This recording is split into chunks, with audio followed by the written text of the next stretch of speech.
สร้างบรรยากาศมาเบิ่งตาดมาเที่ยวตาดเนาะเที่ยวตาดแบบธรรมชาติอยู่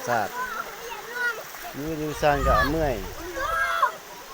บ่เฮ็ดมีเวียกเฮ็ดงานทำเนาะก็เลยมาร่วมมาเที่ยวแบบธรรมชาติมาเดี๋ยวเบิ่งเด็กน้อยอาบน้ำเล่น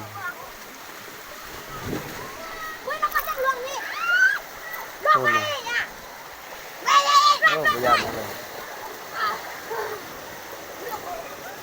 น้ำก็น่าอาบแต่อาบว่าอาบเทิงก็มีอยู่รุ่มก็มี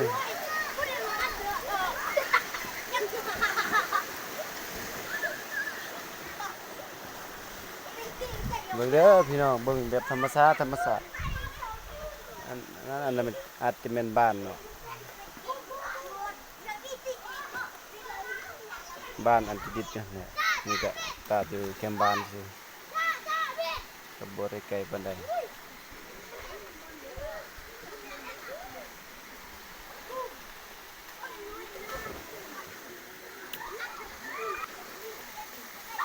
เด็กน้อยนั่งหันคือแบบลิง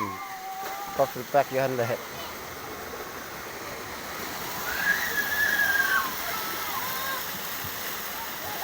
น้ำอาจจะเย็นดีเนาะมันบ่คักปานใดกกบ่มีกกใหม่กกตอกเนาะ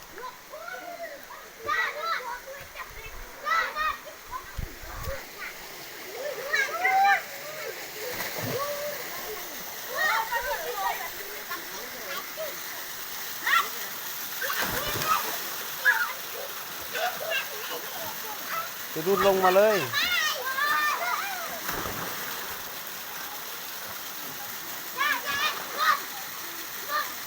อัดน้ำยันอีก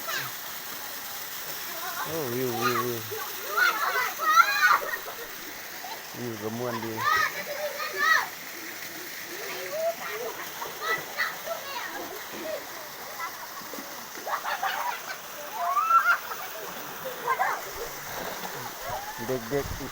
เด็กอยู่แต่บ้านๆก็แบบนี้แหละประมาณนี้แหละ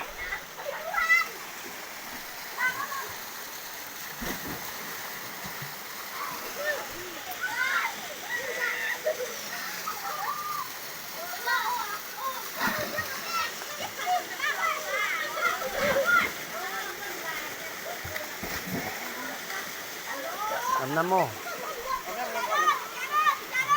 มาหอยไม่อาบเลยตัวน้องรสชาติน้ำมันเนาะ